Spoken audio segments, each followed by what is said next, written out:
time belongs to us. Why is everybody in such a fucking rush? Make do with what you have, take what you can get. Bring it to us, we'll just not my friend. We're just my friend. Hello, my friend Scott here, representing Youth Potential. Okay, recently I did a video on my Instagram account asking you guys to ask me questions relating to mental health, and you guys did. It means a lot to me that you take the time to ask me questions, that you obviously care about what I have to say, what my opinion is, my thoughts on these things are. Honestly, it really does mean a lot to me that you guys care about what I have to say. I had to narrow it down to 10 questions because answering all of them could be a long time, and some of the questions are quite hard to answer in a shortish kind of video. So I picked 10 questions, ones that I liked, ones that I think that people could benefit from, and I think there's a couple relating to me personally, so it's just kind of a bit of a variety basically. Anyway, let's get on with the video, shall we? So question number one, and before I carry on, just to let you know, these aren't word for word the same as the questions, but it does capture some of the substance of the questions that have been asked. So number one is, are you open with your family about your mental health, and how is it? So it took me a long time to be as open as I am now with my family. And just to break it down for you guys, my parents are split up, so I currently live with my mum and stepdad and siblings. I was previously living with my dad and stepmum, and before that I was living with my partner at the time and my two children. So when it comes to my partner, my current partner, extremely open, talk to her about absolutely anything. With my dad and stepmum, I do struggle a little bit because I feel that my dad, and I love him to bits, doesn't quite understand it in the way that he could be understanding it. I don't think he's as empathic, and because he's quite a stubborn person, it's kind of like his opinion overrides kind of anything that I have to say. But I know he does care, so I can be open with him, but I kind of have to set the mood and just have like a one-to-one with him outside of the house when we're sitting down, relaxing, having a coffee, that kind of thing. So I kind of feel like I have to build it up a little bit, and then I have to listen and talk, and he does the same for me. With my mum and stepdad, I find it a lot easier to be open with them. I think they're a lot more, not caring, but they're a lot more empathic, and they're a lot more open-minded. And I think because they've dealt with the thick of it with me over the last 14 years, they get it a lot more. And because they get it a lot more, I find it a lot easier to talk to them about it. Sometimes I don't talk to them, I just remain shut off and isolated, which I know isn't healthy, but sometimes I just need time to think about it myself before I can actually approach them and ask them for help or talk to them about it. And they don't push me either. They don't prompt me. They know that I'll come to them when I'm ready. Okay, question number two. What do you do if you don't get support from your family or friends? That's a real hard one, and I know exactly what that's like. I think my friends were supportive before my family were, or sorry, not supportive, they were more understanding. I think really you've got to keep trying with them, and they love you at the end of the day. If they're your family and friends, they should truly love you and respect everything about you. I know it's really hard in the beginning for everyone, for you, for your family and friends, to kind of make sense of it all. But you got to keep trying, Like I said, with my dad, I have to kind of pick the right mood and moment. I kind of have to set up almost like a meeting. Like I say, come on, let's go out for a coffee. We'll sit down, and then I'll just put my cards out on the table. And I think that's kind of what you got to do. You got to pick the right times and moment.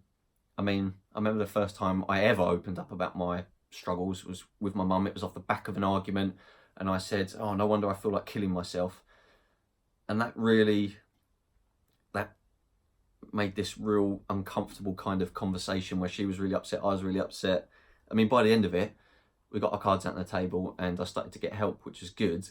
But having it off the back of an argument really isn't good. You've really got to kind of create, in my opinion, I think you've got to create like a moment, like a time when you can all sit down, be relaxed, be comfortable.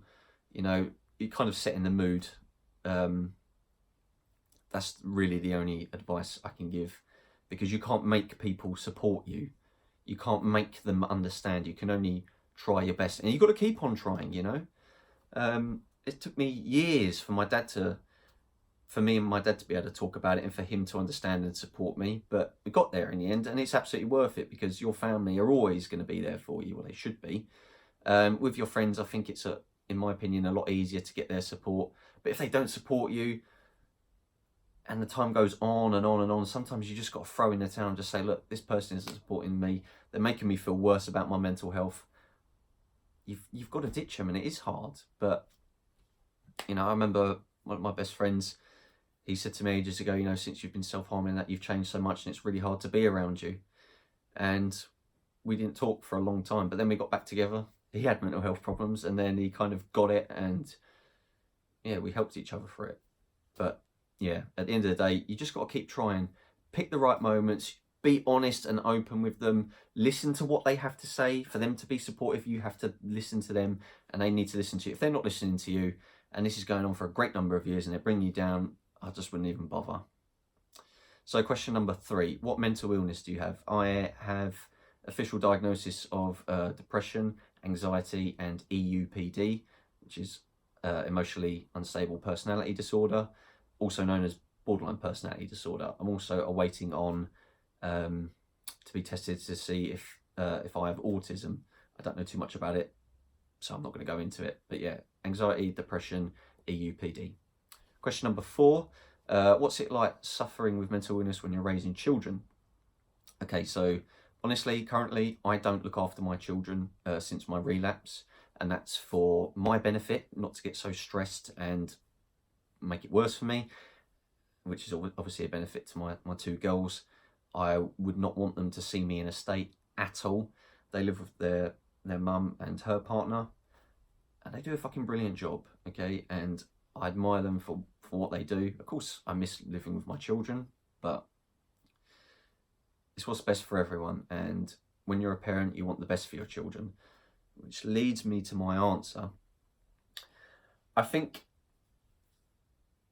you've got to, well, first and foremost, you've got to get help, whether it's professional or your friends and family. You've got to be honest with yourself. If you are struggling to look after your children, even when you don't have mental health problems, looking after your children is fucking difficult. It's hard, you know. I don't want to be the one to say, you know, maybe you should look into putting your children up for adoption, because that is hard. My mum, she was put up for adoption when she was born. And I know that had an effect on her for a long time. I mean, she didn't self-harm or anything, but, you know, feeling like she wasn't loved, you know, why wasn't she wanted? But her mum was only 17 when she had her.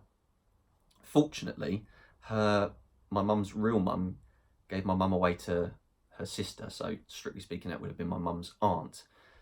So obviously they were still quite connected. But as far as I'm aware, if you do put your child up for adoption, you can keep in contact with them. I don't know too much about it. You'd have to talk to, I don't know, is it the solicitors and social services about that? Citizens' advice. But yeah, I mean, I think that's a long-term kind of thing, because there's no way that you should be putting yourself through hell, which is in turn going to make your child go through hell. It's not healthy for anyone, and that's a really hard thing to accept, but that would be my honest advice. But if you don't want to give up your child, and I wouldn't want to, personally, you just got to keep fighting through it, you know? And I think as well, as like a kind of parental instinct, you want the best for your child, and you kind of learn to put your emotions to one side, or you should do. Put your emotions to one side, put your child first, do what's right for them, just make them as happy as possible, help them grow and learn and develop. And then when it comes to your emotions and mental health, you kind of, as I say, put that on the back burner.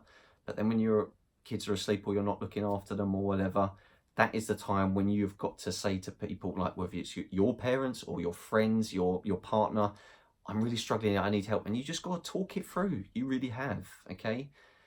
It is hard parenting. It's absolutely hard. You know, waking up in the middle of the night every couple of hours, feeding them. It is stressful, but you just you just kind of learn to deal with it. When my children were born, it was at the time where I hadn't self-harmed for a number of years and I wasn't depressed. But yeah, I did struggle, and fortunately my family were there to help take the weight off my shoulders from time to time. Yeah, I think you've got to seek professional help. You've got to talk to people, and you will just learn to cope. Okay, whether you've got mental health problems or not, you just learn to cope on that lack of sleep, that kind of the fact that you don't get any time to yourself anymore. But yeah, talk it through. That's the best thing you can do. Talk it through with the professionals. Talk it through with your family and your friends.